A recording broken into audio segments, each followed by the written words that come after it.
I reviewed the last 10 drafts and I will reveal what has been successful and what has not been as successful in drafts. I'm going to give you 5 tips that may seem like common knowledge at this point, but teams are still not buying into it or just need to hear it again. Number 1.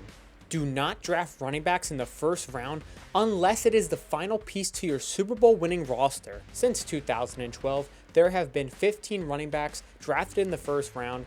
3 out of 15 were absolute busts: Trent Richardson, David Wilson, and Rashad Penny. Rashad Penny has time, but so far he is a bust. 5 out of the 15 running backs were all-pro running backs at one point in time and had more than 2 great seasons: Saquon Barkley, Christian McCaffrey, Josh Jacobs, Ezekiel Elliott, and Todd Gurley. 4 out of the 15 running backs didn't have more than 2 great seasons as a running back, or were just middle of the pack for their career: Melvin Gordon, Sony Michel, Leonard Fournette, and Doug Martin. And the rest are just too early to tell. Najee Harris, who has had 2 1,000-yard seasons, which is solid. Travis Etienne had a 1,000-yard season after being injured his rookie year. And Clyde Edwards-Helaire looks like his time in Kansas City is done with Isaiah Pacheco coming in there. Now, the only running back on this list that truly elevate their team to a Super Bowl victory or even playoffs was Sony Michel. He had an epic rookie season, a playoff stretch that included 90+ rushing yards in each game and 6 total touchdowns in 3 games. But if we take Christian McCaffrey's best season as a running back in 2019, where he had over 2,300 all-purpose yards and 19 touchdowns, Panthers still went 5 for 11. Saquon Barkley's rookie season had over 2,000 all-purpose yards. Giants were 5 and 11. Josh Jacobs last year had over 2,000 all-purpose yards. Raiders were 6 and 11. It hurts to say, but running backs are the most replaceable position in the NFL and usually don't equate to long-term success within a team. They just don't have the same effect as an elite wide receiver, an elite quarterback, an elite cornerback, or an elite edge rusher. Their careers are getting shorter, and this era of football is more pass-heavy than ever. And there are great running backs who come into the league every year.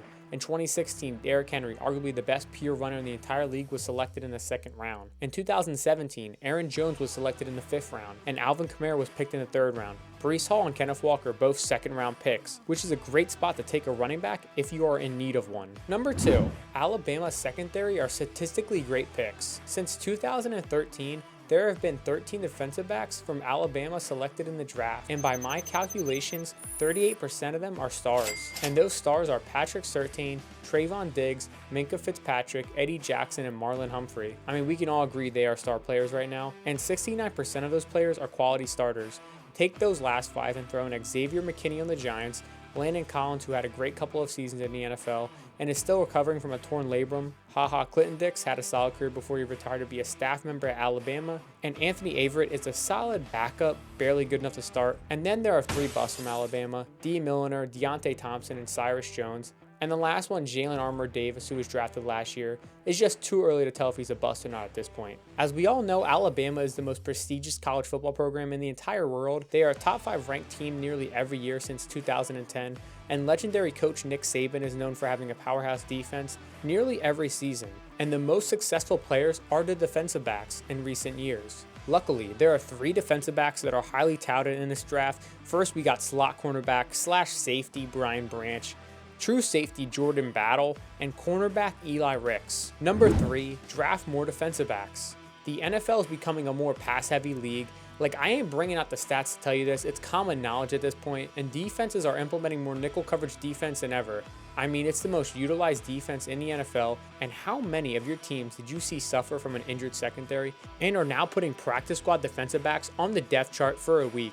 The 49ers lost both of their starting cornerbacks early in the season: Jason Verrett, Emmanuel Mosley. My team, the Vikings, had their 1st round pick, Lewis Cine, out for the season, and cornerback Cameron Dantzler out for some games, which showed us backup cornerback Duke Shelley should be a starter from now on. The New York Giants lost Adoree Jackson for half the season and had a different person in the secondary injured every single week. So let's draft more defensive backs. This is a loaded draft class for defensive backs too. If we look at last year's draft class, Tariq Woolen was drafted in the 5th round and led the league in interceptions.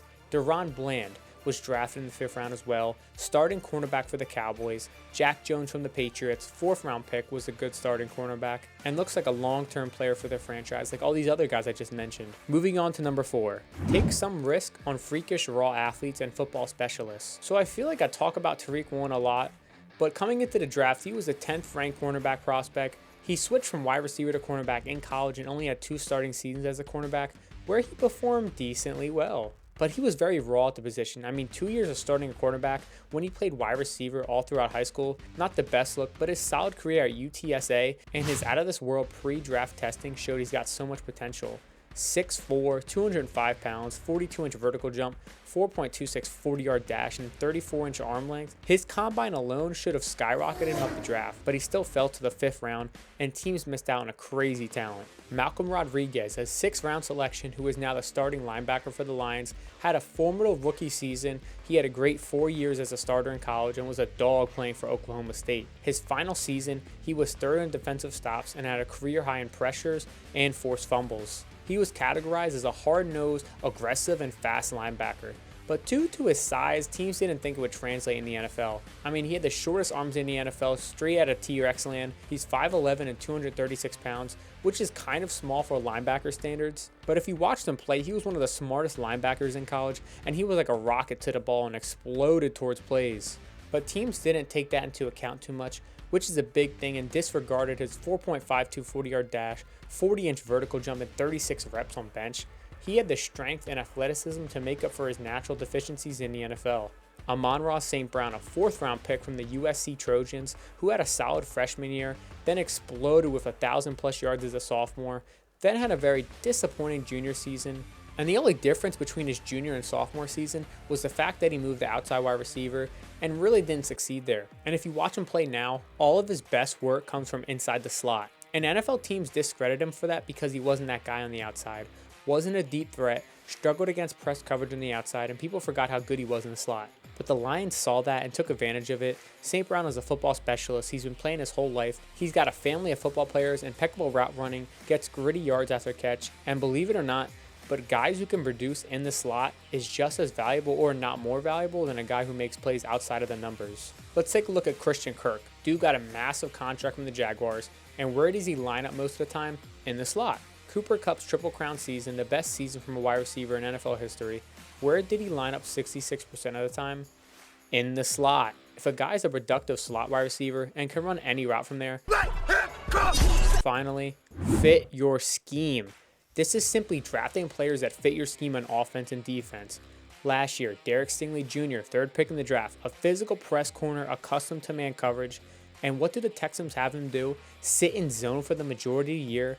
I mean, he wasn't bad in it, but didn't thrive and be able to show his true talent. Like, sure, he's a great player and could stay with the Texans and be successful next year, but his specialty isn't sitting in zones. The Falcons take Drake London with the 8th pick last year and Kyle Pitts with the 4th overall pick 2 years ago. And these aren't bad players by any means. Both are exceptionally talented at their position, but why are you spending 1st round picks on them to just run the damn ball 55% of the time, which is the 2nd highest percentage in the NFL? Yes, the Falcons transitioned from Matt Ryan, the mobile QB Mariota, and selected mobile QB Desmond Ridder in the draft, but it just boggles me. Am I the only person confused by it all? It just doesn't fit into the scheme they're trying to implement. Get a QB in the 1st round before you try to give weapons to Marcus Mariota. Next, we have the Titans trading away A.J. Brown for a 1st round pick and a late 3rd round pick. Due to Titans' belief elite wide receivers magically appear, they got fleeced so bad and they know it. But why would you trade an already elite wide receiver who is still very young and in his prime to just draft another wide receiver? It makes no sense. Next, we have the Packers drafting 2 defensive players last year before addressing their main concern, which was a wide receiver. Luckily, they got Christian Watson, which it all panned out for, I guess. Eagles, who drafted Jalen Reagor, a smaller, shorter wide receiver, instead of every sense of the word, superior wide receiver in Justin Jefferson, when they know Carson Wentz is their QB and he loves going deep. And finally, the Cincinnati Bengals taking an undersized speed demon John Ross with the 9th overall pick, when you already had a solid wide receiver core. And if you look at the rest of the 1st round, they made a huge mistake. I mean, you had Patrick Mahomes, TJ Watt, Marlon Humphrey, Ryan Ramczyk, Marshawn Lattimore, and like 10 other players that are better than John Ross. So those are my words of advice after researching prior drafts and how players have panned out since their arrival in the NFL. And if your team follow these not so elaborate tips, your team should have a good draft. But sometimes it's just luck. Players can always be met with injuries, and everything I said goes out the window at that point.